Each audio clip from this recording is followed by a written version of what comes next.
And of course, I would like to call him, pag tinawag ko siya, lapit na kayong lahat, yung deserve na clap na nag-iisang tao na to. Yes. Yung pinakamalakas na malakpak kasi, tandaan mo, wala ka dito, wala tayo dito kung walang nag-iisang J-Lim. Diba? Kaya kailangan ko lahat ng presensya nyo because he will tell us ng isa pang dekada ulit ng Project High. So ready na? Ready na ba lahat? Excited na?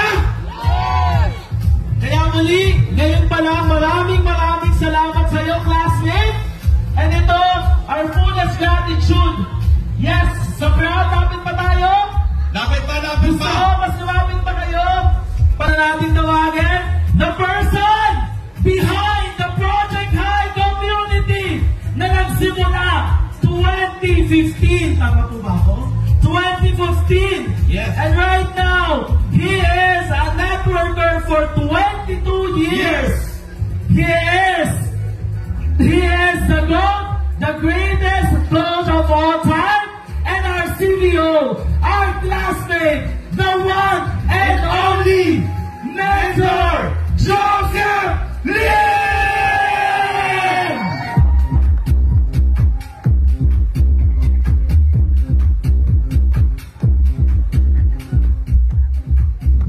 Yun!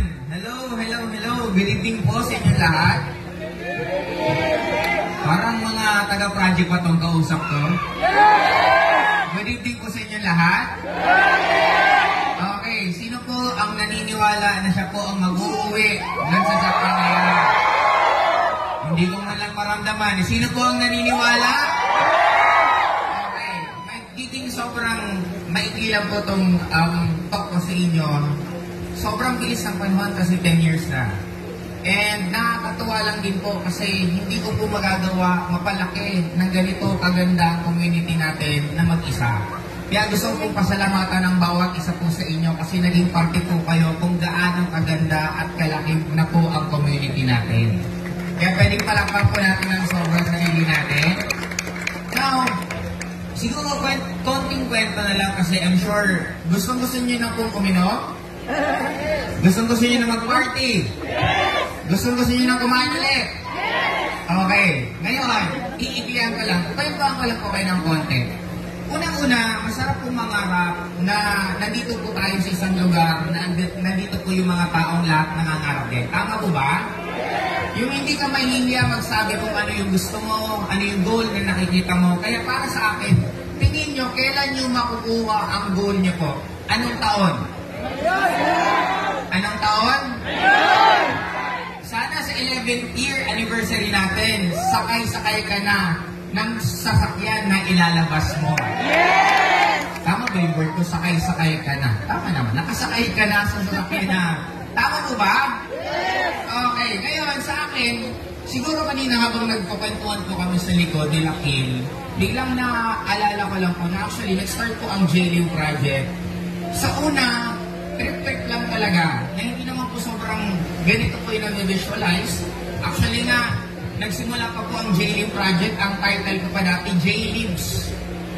J-L-I-M, may apostrophe, may S pa. Ngayon, bakit J-Lims? Kasi hindi po talaga ako ganun kagaling pagdating sa English. Kung ano lang po yung maganda sa tenga, pag nag-exam ako, ano maganda sa tenga, yung pong ginagawa kong sagot.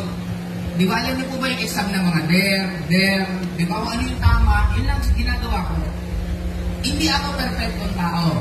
Hindi ko lahat meron sa akin. Pero isa lang ang meron ako. Hindi ako marunong mag-iwan sa mga tao na pinaglalaban nila pangarap nila. As long as nangangarap ka at nagtitiwala ka sa akin, hindi po natin tatantanan yan ang pangarap mo hanggang hindi mo yan nakukuha. Okay po ba? Yes! Now, we all want to achieve something in life, especially income. The real question is, inibigay naman lahat ng gusto natin inibigay. The question is, are you ready for that responsibility na ibibigay sa'yo? Just like right now, maybe I'm sure ang iba sa inyo, masarap tingnan na nandito kami. Masarap tingnan na pinapalakpakan ko yung mga nag-a-award, yung ina-award na top 80, top 50. Napakasarap palakpakan. Pero beyond that success,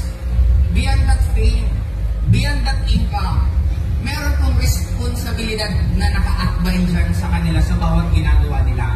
Kaya bago kayo mangarap, kasi just like me, nangarap ako magkaroon ng JD project, hindi siya madali. Hindi rin siya sobrang hirap. Pero combination siya ng mga dapat na responsibility na meron sa atin.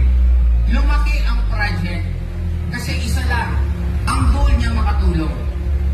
Nagsimula siya sa isang trip-trip lang na inisip lang na simula ng isang organization na ganito. Tumuloy-tuloy siyang lumaki kasi ang goal niya makatulong sa mas maraming tao.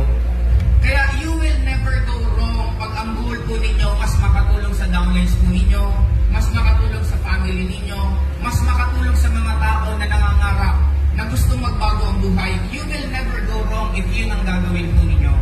Kaya para sa akin, bago ka maglista, magsulat ng gusto mong kitain.